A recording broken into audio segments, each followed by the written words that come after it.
I'll probably let people in about a minute. And then just do a really quick introduction of the last biotech talk we have, and then I'll pass it off to Bridget, and then we'll just roll with it. Sounds good.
All right, it's 1:30. I think we are going to get started, and we'll let people roll into the Zoom after. Welcome to the UWBC Biotech Talks, our spring edition. We have one more talk actually on Tuesday, two talks actually. Susan Hetzel from Thermo Fisher will be here, and also Robert Nichols from the Department of Ophthalmology and Visual Sciences from UW-Madison will be here on Tuesday. So I am going to pass it off to, let's see if we can find her, to Bridget, who is going to begin the talk, and then she will send it off to our two speakers. So welcome, everyone. Hi, everybody. I'm Bridget Liddell, and I work in the GEC currently. My job right now is to organize and prep all of our Visium site assist projects that come in for spatial transcriptomic work. We've had the Visium site assist in our lab since about September. We've had quite a few projects through our lab at this point, and we thought it would be a good time to bring in kind of a success story from one of the labs we've worked with that's had that's done a project with us, as well as bring back 10X to discuss the technology, give everybody a refresher or a first time around, and then also discuss the new HD slides that launched this past March. We've been working with 10X for quite a long time now. Harrison and Youngha and the GEC have been running the single cell side of projects for years with hundreds of samples going through our lab. So if either the spatial side or the single cell side is something that you're interested in, after this talk, we're happy to set up times to meet with you and go over potential projects, as well as, check out our website. We have a lot of really good information on there. But today we're going to start with focusing on the spatial side. First, we're going to have Maggie Stangus from the Hallberg Lab talk about their recent project.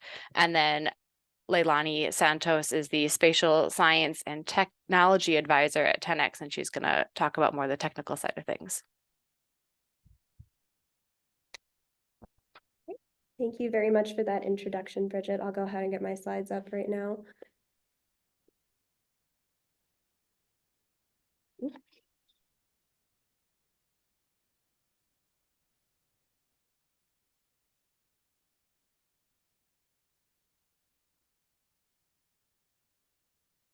There we go.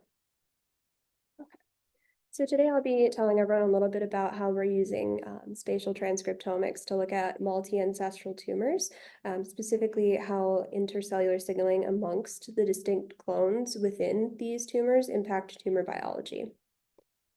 And so one thing that our lab is really interested in is how we can look at these multi-ancestral tumors and how we can use studies on these multi-ancestral tumors to help with the prevention and reduction of colorectal cancer. So we know from previous studies and from SEER data that targeting precancers, specifically in colorectal cancer, reduces cancer incidence. However, we do still see that colorectal cancer is one of the leading causes of cancer-related death. So detection and removal of precancers, which would be in this case polyps or colon adenomas during colonoscopy, does prevent development of cancers. However, as I just mentioned, colorectal cancer does remain a leading cause of cancer-related death. So our lab is really interested in figuring out better ways, not only to detect and remove these precancers by encouraging individuals to go and get their colonoscopies, but also kind of help understand why we still see these precancers progressing to cancers. And so one thing that our lab is interested in is intratumoral complexity. And our lab, as well as others, have shown that intervention before the onset of complexity is critical to the success both of treatment and of removal of these polyps. So removing them when they're small before they start to become more complex and harder to treat. So we have on the left side of the screen now just a few different models for how tumors can evolve over time. We find that intratumoral heterogeneity really contributes to poor clinical outcome in our patients. And we find that multi-ancestral adenomas and cancers have been seen in both sporadic and familial colorectal cancer cases. And what I'm saying when I say multi-ancestral adenomas means that these adenomas are actually derived from not one cell that has gone and become a neoplastic cell, but actually two or more. So instead of just having one cell that becomes a neoplastic cell, we actually have potentially 2, 3, or even more than that within the adenoma. We also find that prior studies of human cancer don't address multi-ancestral clones carrying mutations to known colorectal cancer driver genes. So we might see these tumors that are highly homogeneous in nature in previous studies, especially those with mouse models, but we don't see studies that include mouse models so much that have high heterogeneity within the tumor. So subpopulations where some cells have one set of driver mutations, but others have another set of driver mutations. So that's something our lab specializes in. And so the big question that we were looking to ask with our study and the mouse model that we're using for this study is, will these multi-ancestral tumors form in the presence of a known cancer driver gene? And then as we've kind of already answered this question, why do these tumors form in the presence of a known cancer driver gene? And so I just want to introduce everyone a little bit to the mouse model that we're using with our spatial transcriptomics study so that we can kind of orientate the audience to the data that I'm going to be discussing a little bit later into the talk. And so the reporter mouse model that we use for our studies in the Hallberg lab that I'll be discussing today is a mouse that carries the APC-min mutation within every cell of the mouse. And it also carries a fluorescent reporter that can be switched from expressing a red fluorescent protein to a green fluorescent protein when we have the presence of Cre recombinase in the cells. So in this animal, we have cells that carry the APC min mutation and fluoresce red. And when they undergo loss of heterozygosity for APC, we get transformation into a neoplastic cell that still fluoresces red. We also have cells in these mice that carry APC min and then also have a floxed allele of a constitutively active PI3 kinase mutation. And once they undergo Cre recombination, they will express a constitutively active form of PI3 kinase. And then if they undergo loss of heterozygosity for APC as well, they will become neoplastic progenitors. So basically, to summarize, if we have a red cell, that cell only is experiencing loss of functional APC. And then if we have a green cell, that cell has loss of functional APC and expression of constitutively active PI3 kinase. And so what we found when we look at this mouse model up close is that we see these heterotypic or multi-ancestral tumors that are a mixture of these red and green cells that arise from at least 2 neoplastic progenitors. And then we also see these homotypic tumors that arise from one type of neoplastic progenitor. So all green cells or all red cells. One thing to note, especially before I get into the spatial data, is that the Cre driver that we use in our lab only affects the epithelial cells. So we will see in the green tumors, there are some red cells. That will be any of the stromal cells or muscle cells that still express the red fluorescent protein. So all of the epithelial cells are green, and that's why we would consider this to be homotypic. One thing that our lab was really interested in is that we were expecting to only see the 2 homotypic tumors when we were classifying this mouse. Because there's the presence of this PI3 kinase activation in the green cells, we were expecting that they wouldn't need a partner or any assistance from another cell population to form a highly aggressive tumor. So we were quite surprised when we saw that we were getting these tumors that are a mixture of the highly aggressive cells bearing the PIK3CA mutation and the cells that just have the loss of APC heterozygosity. And so our lab is still trying to study why this interaction happens and also why these mixed tumors are more aggressive than either of the homotypic tumors. And so one thing that some of you may or may not know about spatial transcriptomics is that it requires extremely high RNA integrity. And this is some wonderful data that's 10x Genomics has provided, kind of demonstrating that fact. And so these are actually mouse colons that have been either left in a block for a certain amount of time or left in formalin for different amounts of time to purposefully degrade the RNA, which is this particular panel all the way over here on the right-hand side. And the main point of this figure is just to show that when we have this DV200 value, which tells us the proportion of the RNA that's in fragments less than 200 base pairs, this DV200 of 23%, which is under the recommended 30% threshold, we see that the clustering pattern in this particular sample is not very discrete. So we see all of these different clusters that are kind of intermingled together, whereas when we have these higher DV200s of 61 and 66%, we see these nice distinct clusters. Each of the colors of different cell types that are being identified are clustering together. So higher quality data is dependent on having high quality RNA. So one thing that our lab did that we spent quite a bit of time on was optimizing our necropsy procedures so we could get higher quality RNA. And so we went through and we looked at some archival FFPE samples that we had in the lab taken from the mouse model that I just described. And we found that our DV200 values were not sufficient. They were reaching the 30% threshold, but not consistently.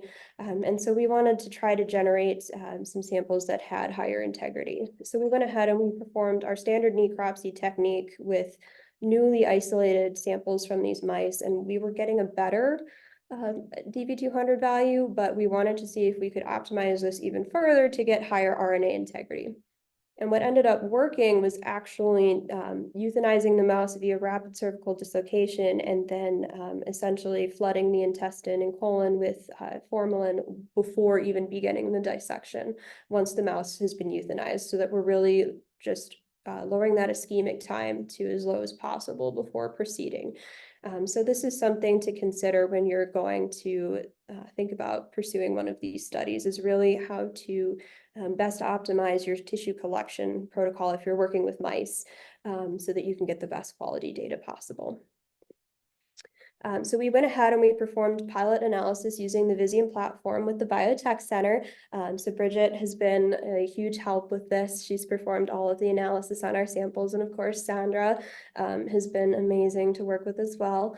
And just a quick overview of how this technology works. We do our sample prep and imaging. So we have all of our slides sectioned by Toshi at the Trip Lab. And what he does is he performs a Visium H&E, and these slides are then scanned using our Aperio instrument, and then they're sent over to the Biotech Center on ice. The slides then undergo flooding with the probes that connect to the RNA within our tissue samples, which are then transferred onto the Visium capture areas using the CytAssist device. They then undergo extension via PCR and construction into a library. We then send all of our samples out to Illumina for sequencing on the NovaSeq X platform, and then we actually do downstream analysis in collaboration with the Ken Dorsey laboratory here at the UW, and the graduate student Lingchin Chen has been absolutely phenomenal in helping us with analyzing our data. So highly encourage anyone who's thinking about doing this technology to reach out to the Ken Dorsey laboratory. They're phenomenal. So for this study, we used these 3 samples. So this is why I've kind of notated the red being expressed in the stroma and muscle of these mice, as you can see from this image. So we have our H&E over here on the right or left-hand side of the screen, excuse me. And then I've outlined each area of neoplastic tissue and labeled it so it's easier to find the corresponding area when I've done my GFP and RFP staining. And what we found when Lingchin did the clustering analysis is that we get these nice clusters that actually align with some areas of interest within our tumors. And I'm going to focus mainly on this salmon pink cluster 0, which corresponds to the neoplastic epithelia for the purposes of this talk. And so one thing that's key to the biology of colorectal cancer is the gain of Wnt signaling, which actually initiates the formation of neoplasia within the colon and intestines. And so because we have a known loss of APC in our cells that are contributing to these adenomas, we were actually able to use this as a positive control in our data. So APC's job in a normal functioning cell is to actually sequester beta-catenin and tag it for degradation. But when we have a loss of functional APC, we get we get accumulation of beta-catenin within the nucleus and essentially dysregulation of the Wnt signaling pathway. And what we saw when we looked at the marker genes for cluster 0, which corresponds to our neoplastic epithelium, is that we have increased expression of these 3 genes, NOTAM, WIF1, and DIPCOF2.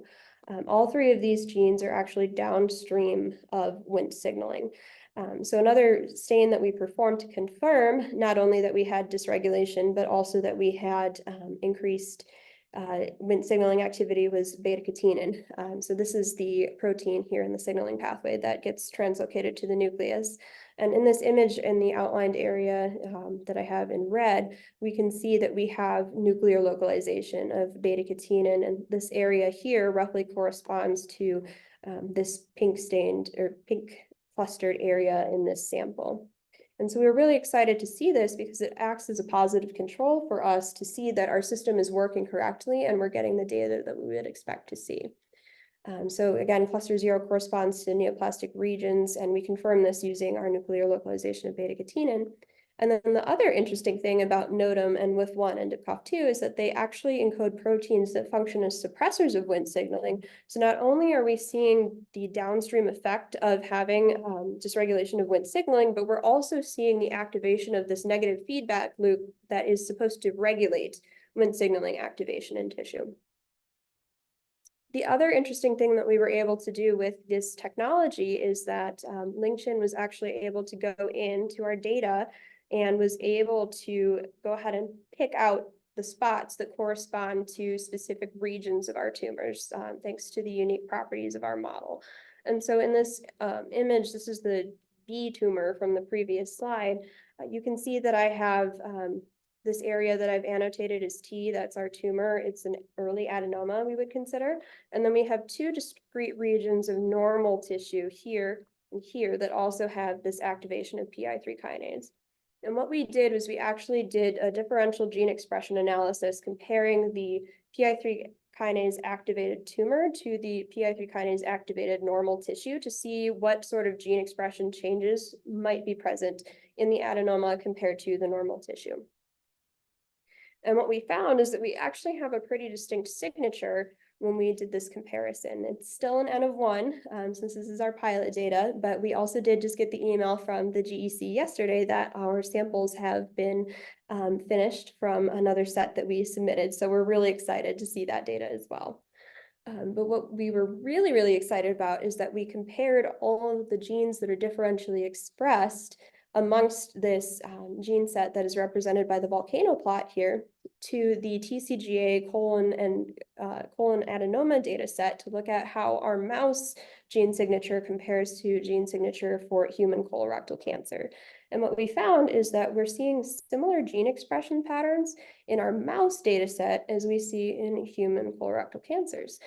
So for example, when you look at this volcano plot, any gene that's to the left of the two lines is decreased in expression. Any gene that's to the right is increased.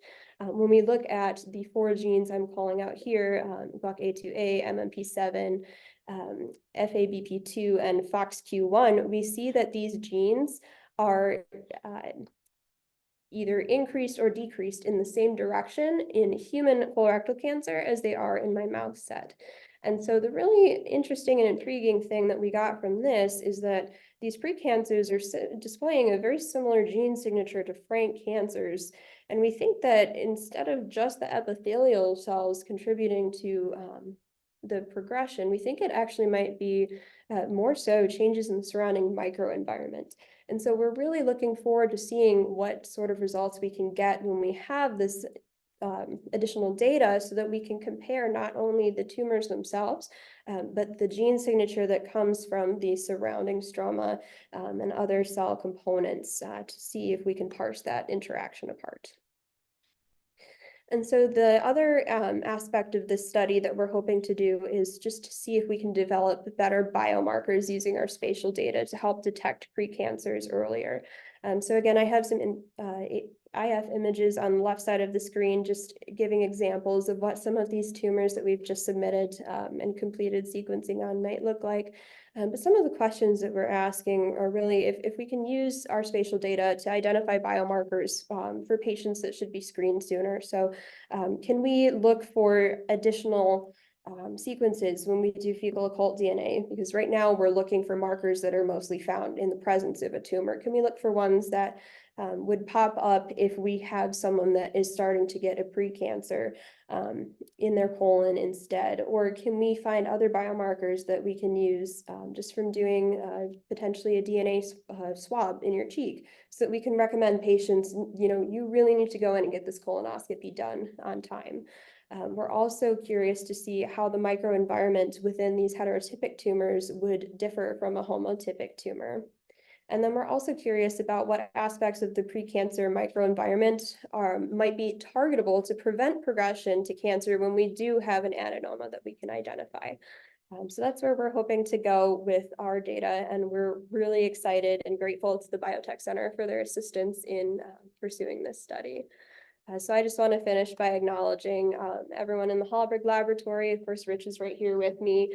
Our collaborators at the University of Wisconsin. We also collaborate with several labs out here at the University of Washington and Fred Hutch Cancer Center. We're actually out in Seattle right now. Our funding, of course, the Biotech Center and the other cores that have helped us out. And that's all I have. Thank you very much for the opportunity to share our work.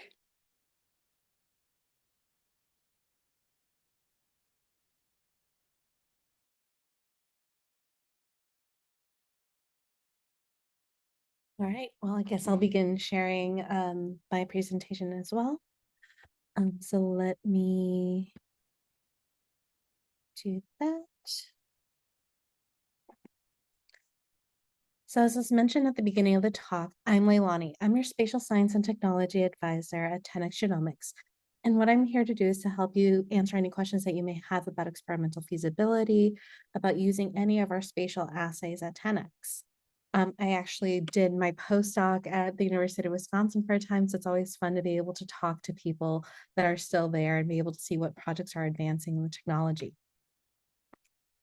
Now, I think most people know 10x because of our single cell platform. We have the Chromium single cell technology, which is the single cell technology of excellence. So a lot of people use this for 3' to look at whole transcriptome studies. People use this to look at immune profiling, being able to look at fixed samples, which is something that very few other companies can do, amongst other things.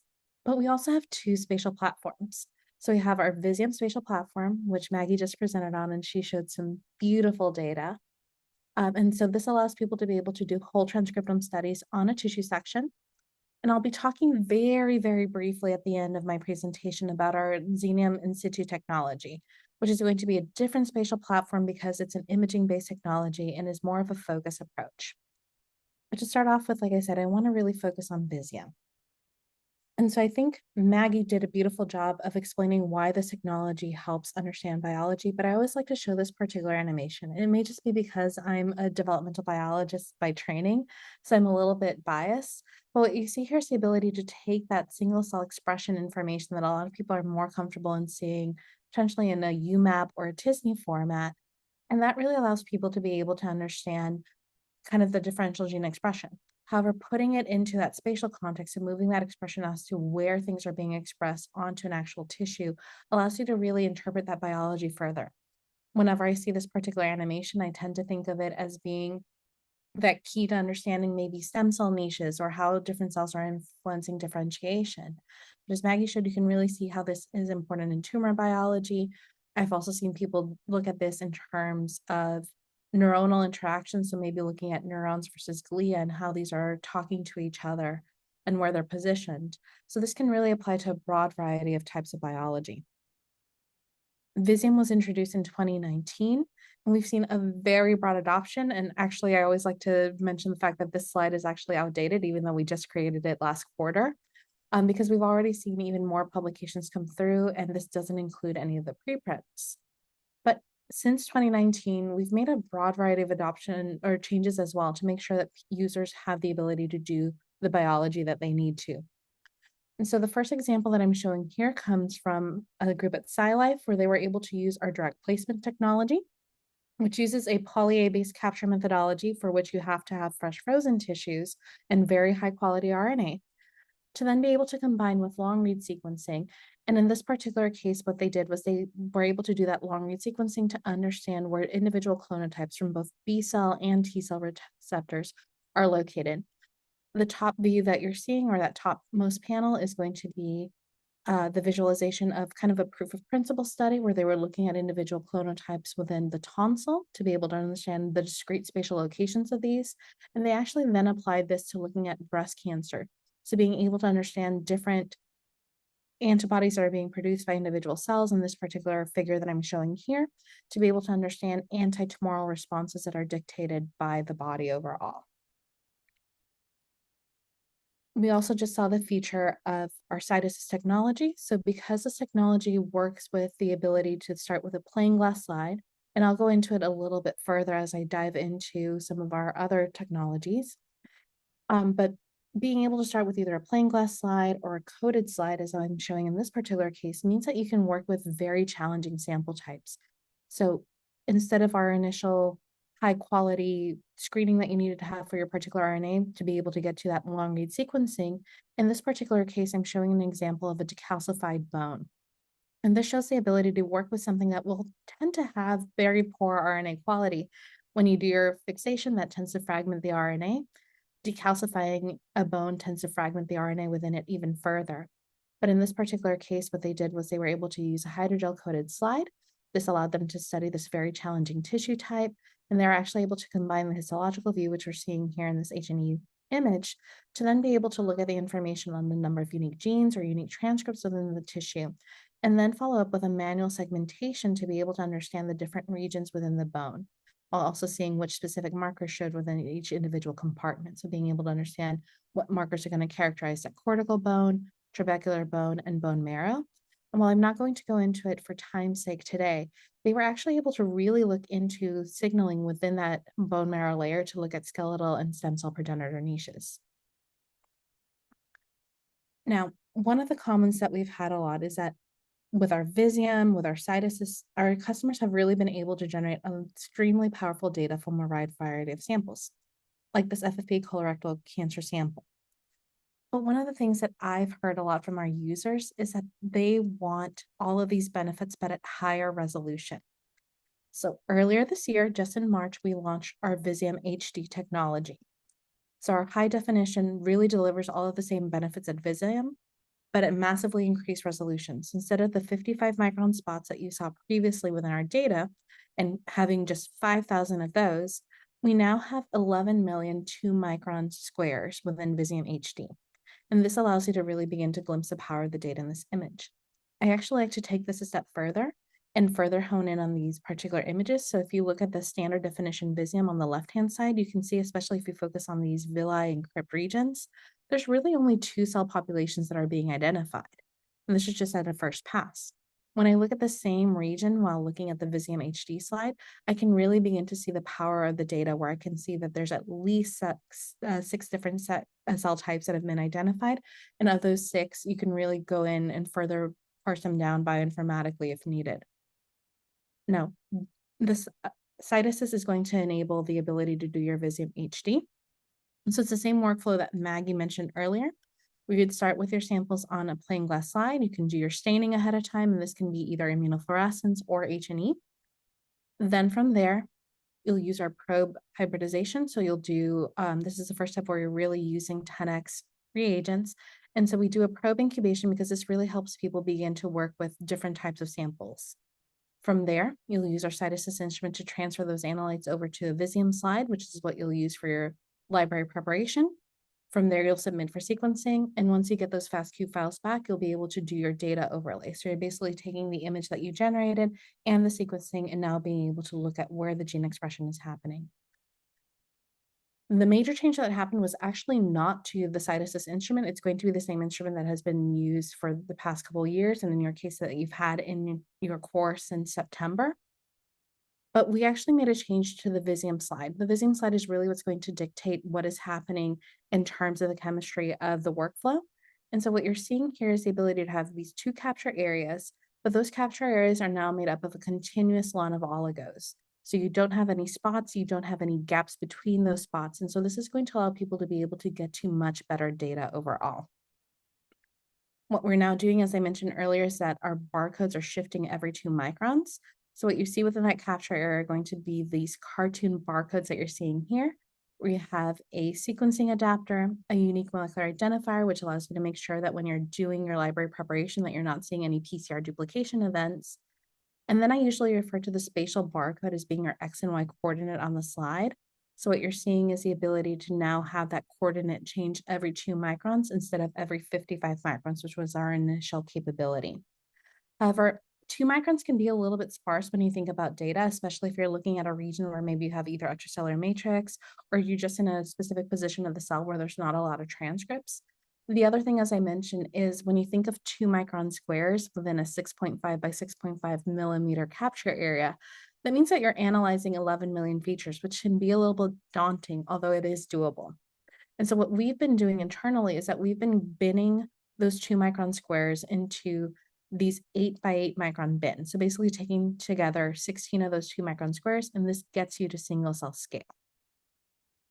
As I mentioned earlier, the other thing that we do with our workflows to be able to enable things like FFPE or fixed frozen samples is the fact that we use these probes. So we have a very similar chemistry between our single cell flex and our FFPE technology, where what you can see here is the ability to have a left-hand side probe and a right-hand side probe come in and bind. And so what will happen is that you have to have that highly specific binding of those 2 events and a ligation for you to be able to detect the signal of your particular transcript of interest. We also have a 3-fold coverage of every single transcript within the whole transcriptome. So whether we're talking about human samples or whether we're working with mouse, we have 3 probes for every transcript in the transcriptome. And this basically allows people to have more shots on goal, so to speak, so that you're able to really be able to detect where your transcripts are, even if you do have that partial fragmentation that is just a natural artifact of fixation. The other thing that we found is that this enables users to be able to do more of their technology. So we release a custom probe spike and tech note. If you're working with, let's say, these beautiful transgenic models or reporter lines of mice, you can now design a probe to be able to detect where your GFP or RFP or TD tomato is within that particular tissue. We've also seen users be able to do this workflow by being able to now combine things like pathogen genes. So being able to insert in this particular case, which comes from Stefania Giacomello's group at SciLife, what they did was they designed probes to 10 different SARS-CoV-2 genes, and they were able to look at this within the context of infected human lungs and comparing that to normal human lungs to be able to understand where differential expression is happening of particular genes. So where are these infection foci and what changes are they causing in traditional expression patterns within the lung? Now, I mentioned earlier that this workflow is done with the CytAssist. So this is the same CytAssist that we use for standard definition Visium, but it's really enabled our users, like I mentioned, to be able to work with a broad variety of different slides. People can now work with things like archival samples. So something you may already have sectioned, stained, and sitting in your laboratory are things that you can now use. And so what you would do is after you've done your sectioning, your staining, and your probe hybridization, you take these onto the instrument in combination with our Visium slide, whether that's standard definition or whether it's the HD slide that I just showed. And from there, you'll use the CytAssist to transfer over the analytes. What you're seeing here at the top is where those plain glass slides have been placed with the tissue on them. You'll see here at the bottom where the Visium slide is. And what you can ultimately see at the bottom is the fact that you're going to do this transfer. I very, very unscientifically explain this as being similar to a panini press, but it helps users with the visualization where you're closing that instrument, bringing those slides into very close proximity. And what ultimately happens is that you have this mass transport of the probes that were located on your tissue to now the Visium slide, which is what you'll ultimately use for that library preparation. And we found that this really helps with the high true resolution where spatiality is being maintained on our tissue. Our original first generation approach to that direct placement that I showed at the very beginning, as its name implies, people were placing their tissue directly onto those Visium capture areas, meant that you were having to permeabilize the tissue to release your transcripts of interest. When you're doing that type of workflow, you can imagine that you're going to have lateral diffusion, you're going to have the capability of these transcripts even floating above the sample itself. So potentially you're going to have a little less resolution than being able to do this controlled workflow. With the CytAssist, since it is that controlled mass transport, what is happening is that you're basically permeabilizing the topmost layer of the tissue. This is going to make sure that any targets that are released are going to be released specifically to the Visium slide. And now that we have our Visium HD solution, this means that there's going to be less of that uncontrolled release of molecules. So you have the ability to make sure that there's limited diffusion and you have that nice preservation of spatiality. Now, we've currently tested this across a broad variety of FFPE samples for 2 reasons. FFPE is going to be that most common preservation for a lot of clinically relevant samples. And we know that a lot of the kind of richest clinical annotations are only really available as FFPE. The other thing is, as I mentioned, because of that RNA fragmentation that happens in fixed samples, this tends to be the toughest tissue type to work with. So by starting with testing and optimizing Visium HD on a broad variety of both human and mouse FFPE samples, we've made sure that that HD protocol is going to be universal and it's not going to require any customer optimization from different tissue types. And so we're currently working on validating at least the same amount of tissues, if not more, for our current Visium HD fresh frozen and fixed frozen workflows. I will say that I've had users that have already modified our existing CytAssist protocols to be able to use fresh frozen tissue on Visium HD, including challenging tissues such as fresh frozen skin. One of the really nice things about Visium HD is that we made sure that it was able to work with both human and mouse tissues, as I mentioned.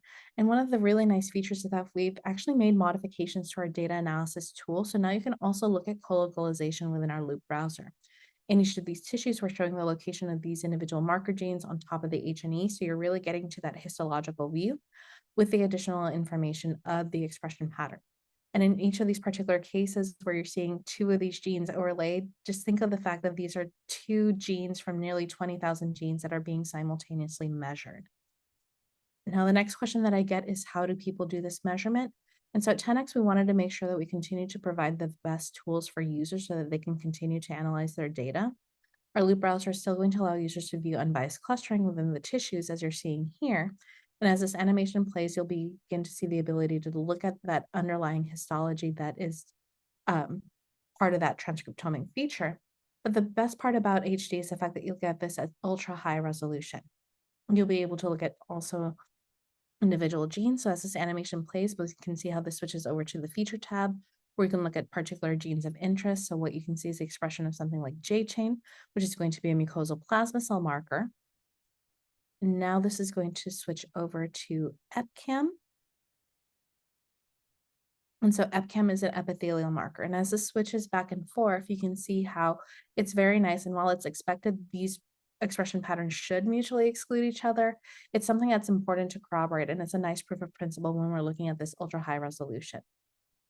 The last thing that I want to leave you with is the ability to look at the kind of biology that we're excited to enable with this platform. And as I was listening to Maggie's talk, it was something I was thinking of constantly. So in this particular case, I'm highlighting some early work that our internal applications team of scientists have been doing with the platform and that we aim to put out in a preprint in the next few weeks. In this particular case, we were running a human colon cancer sample. On the left-hand side is going to be that unsupervised clustering. So this means this unbiased approach to understanding where these individual tissue patterns are. And you can see this very nice cluster of dark blue cells that are going to be a particular cluster of cancer cells. On the right-hand side, the data is being deconvoluted just using single-cell flex data. So being able to use an adjacent tissue section, basically dissociating it and getting to single-cell data. And what you can see is that the tumor score from the deconvolution really correlates to the same areas with the tumor cluster on the left-hand side. Not only in kind of the gross morphology, so kind of just looking at the general areas, but even in the fine details when we begin to really go into different areas of the tissue. We're actually able to take this a step further and perform a tumor periphery analysis. So being able to understand how gene expression changes, not just within the tumor cells themselves, but being able to understand kind of the proximity of different cells within the tumor. So being able to look at things like immunoglobulin, IgKC, which is expressed at low levels in the tumor itself, but then at much higher level in the healthy tissue, indicating that there's little B cell infiltration. And then you can see tumor markers like CCAM, which are basically very high expression indicators within the tumor themselves. And then you're not seeing much expression pattern outside of the tumor. And so beginning to do these kind of spatial analyses to be able to understand things at a distance is now something that we really think is going to be enabled by Visium HD. Now, I'm going to switch over to Xenium. And this is just because I want to give the briefest of glimpses, like I mentioned, into our new technology. So similar to my Visium animation that I showed at the very beginning of my talk, I always like to show this particular animation when I talk about Xenium as well. And this is because, once again, being able to understand how expression is happening is important. But what you're seeing here is a difference now where each of these individual dots that you're seeing is not a 55 micron spot or even an 8 micron sampling of the data. This is actually going to be an individual transcript for each of those dots that you're seeing in a particular pattern. This is because Xenium allows people to get to ultra high resolution. Now, Xenium allows people to be able to get to very precise molecular information. It also allows people to be able to do things like traditional H&E views, immunofluorescence, or even working with cytosys post-Xenium, because it's the only non-destructive methodology. So in this particular embryo image that I'm showing, this was an H&E that was done post-Xenium run, but we're going to focus on a particular tissue. So we're going to hone in on this kidney. We're going to focus in further, and we're actually going to really look into individual structures. So as I showed this particular image here, you can see where we're going to focus in on, and then we can begin to see where these cell types are. So just by looking at this at a histology level, someone that's familiar with the kidney can easily begin to point out where you have progenitor cells that are differentiating into mature cells. You have things like this very nice clear distal tubule here. You have things like this T-shaped ureteric bud that you're easily able to identify. But sometimes it's a little bit hard to see where each individual cell starts and stops. And when you're wanting to do something like a transcript level workflow, the first thing that you would want to do is use something like our newly released multimodal segmentation cocktail to be able to understand where those cell boundaries are. So in this particular case, looking at something and being able to understand where the membranes are by using ATPase1A, E-cadherin, and CD45, being able to label the cytoplasm of individual cells using things like RNA-18S, so cytoplasmic RNA, and markers like alpha smooth muscle actin and vimentin for other cells, and then combining that with nuclei to be able to really understand where the cells start and stop. From there, we can really begin to detect those cell boundaries, find the demarcation between cells, which becomes important when we overlay our data. In this particular case, we're labeling our RNA with different fluorescent probes. And so because of this, you can precisely locate where these RNA transcripts are with subcellular resolution. And you can imagine that if you apply the cell mask that I showed in my previous slide, you can now really be able to understand where each transcripts belong, what cells are associated with, and what that cell is really expressing in terms of its entire differential expression. So when you put together this information of RNA content, then you can use those standard methods of single cell analysis to perform the clustering of similar cells or cell states, and you can really begin to pull apart where each individual cell is within the tissue. So not just understanding that these are nephron progenitors here, but then maybe you have these nicely differentiated tubule cells or ureteric epithelium next to each other. And now you can see where each cell resides in the tissue, what it's doing, and what genes it's expressing. And if you want to go back, you can come back to that traditional H&E view and begin to overlay those cell types. I know that a lot of people are doing this in conjunction with pathologists where they're taking that H&E view, sending it to a pathologist that's a collaborator, being able to get their independent annotation that's unbiased, and then overlaying the data and seeing whether expression patterns match. I get the question a lot as to how we actually do this, and this is because we have a very specific chemistry that is actually not unsimilar to our Visium chemistry. In this particular case, you would section your tissue onto a xenium slide. You have a very large capture area, which allows people to do that whole embryo analysis. Or maybe you want to take individual tissues and be able to look at those all together. From there, you would do your probe hybridization, once again, taking a left-hand and a right-hand side probe that's linked by this gene-specific barcode at the back. From there, you do a highly specific ligation. Now with Xenium, because we're looking at individual transcripts, this is something where you can get down to super highly specific information. And when I say that, we're talking about things like gene fusion events, isoforms, even single nucleotide variant detection or express SNPs. And I even have some users that are beginning to design probes to individual TCR clonotypes. From there, once you have that ligation completed, you've basically generated the circular probe, and so you'll take advantage of that and begin to do rolling circle amplifications. From there, this is where this goes on instrument. And so what will happen is that your Xenium has two components. You'll have an automated fluidics that will deposit fluorescent oligos that will bind to each of those gene-specific barcodes. It'll move over to an imaging portion of the instrument. Once the image is generated, it then moves it back over to the automated fluidics component where those fluorescent oligos are washed off. This is done in a cyclic manner. So even though I showed one probe individually on my previous slide, we're actually doing multiple probes per gene. Once again, to make sure that you're able to detect even the lowest expressed or fragmented RNAs. And then we're also doing all of your probes at once. So currently we're at a plexy of about 500 genes. We're actually about to release a 5,000 plex panel for both human and mouse at the end of the summer. And so from here, what'll happen is that for each of these probes that you're detecting or each of these transcripts, you'll be interested in being able to understand where they are. And so for this, we'll use a particular fluorescent sequence, which is why sometimes this technology is referred to as in situ sequencing, where, for example, for one gene, you'll have a particular fluorophore bind in cycle 1. You won't have any detection in cycles 2 or 3, and then cycle 4 will be a red fluorophore, and so on and so forth, until you're able to generate individual optical signatures for each gene throughout this wash cycle. One of the very nice things is that this is done pretty fast. Even if we're working with 500 genes, we're at a 2-day time frame currently, and that's something that people are really excited about, where they're able to get to this ultra high resolution with a high number of plexi, but now being able to do that in a very short amount of time. What we've done to enable our users is that we launched initially with a large set of validated panels for specific tissue types, different application areas. So you're seeing that we have 7 human panels, 2 mouse panels. But one of the things that we found is that even by creating these validated panels that were informed by scientists that are key leaders in each individual field, is the fact that every researcher kind of wants their own capability for customization. I tend to say one size fits all fits no one. And so with this, we've added the capability to do up to 100 custom targets that can be added to each of these individual panels. We've also allowed for the capability to do full custom. So if you're looking at the pre-validated panels on the leftmost side and you're saying, Leilani, this is okay, but it's not what I need for my particular experiment, we've heard you. And so we've allowed for the capability to do full custom. This is something where you can go to our Xenium panel designer and design up to 480 genes. You would just pretty much just add your gene list and we would design for you.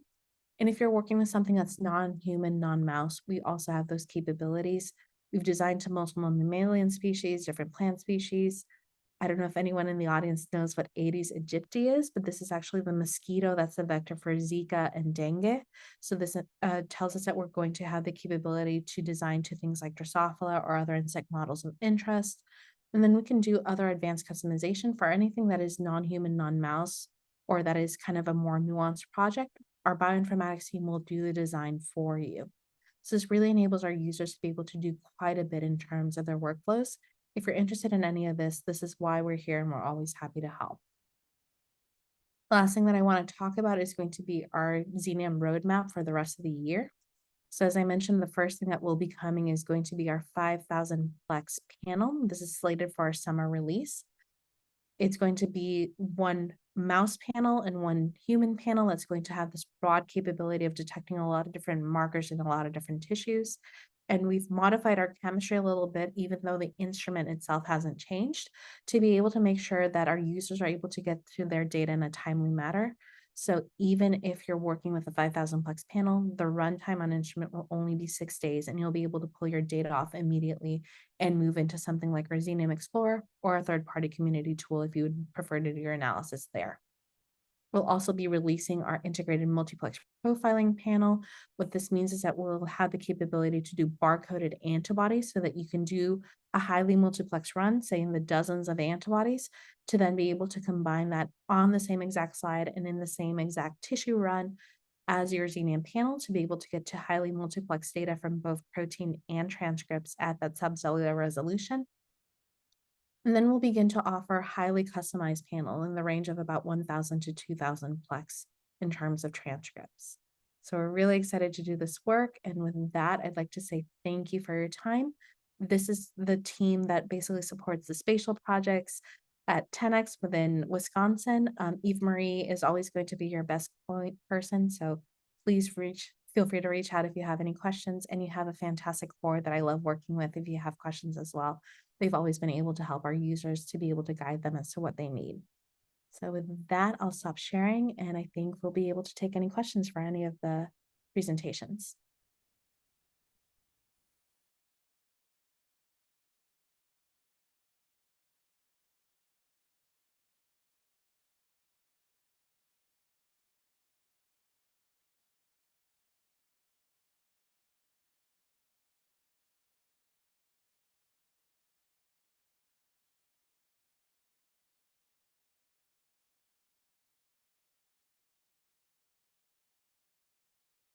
If it'd be easier to unmute yourself and ask the question, feel free to do that as well, or you can put it in the chat.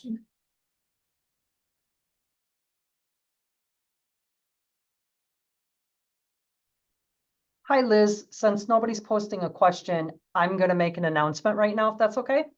So as a follow-up to this biotech talk with 10X Genomics, in collaboration with 10X Genomics and Illumina, we would like to announce a new pilot program with both of these entities. Through 10X Genomics and Illumina, they will be providing reagents for the new GEM-X technology for both the 3' and the 5' kit, as well as a single lane of 2x150 base pair sequencing on a 10B flow cell, which would be about 1.25 billion reads per lane. Information about this pilot program will be available on the UWBC Gene Expression website starting tomorrow under the 10X Genomics webpage. So again, a pilot will be announced on our website tomorrow. and it will relate to reagents available from both 10X and Illumina. And I'll leave it with that. Thanks.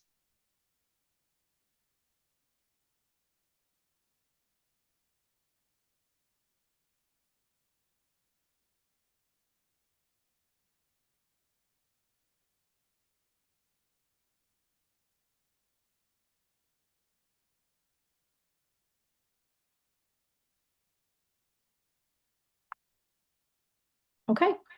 I left my teacher wait time. It's always important to do if questions pop up. But if there are no last minute questions, oh, I see Sandra, you have a question, I think. The announcement will be tomorrow on our website, on the UWBC Gene Expression website on the 10X page. It'll have information about the application, what the, I don't want to say requirements are. Yeah, it'll have information about the application and the reagents that are available, but I can tell you right now, there will be reagents provided by 10X graciously for the new GEMX technology for both the 3' and 5' kit, as well as the Flex assay. And in addition, Illumina is providing a single 2x150 base pair lane of sequencing. And that lane of sequencing is approximately 1.2 billion reads. What people should be aware of is that labor cost will apply to this pilot. Reagents are the things that are free, but labor and setup charges will apply. And at the time, those estimated costs will also be available on the website.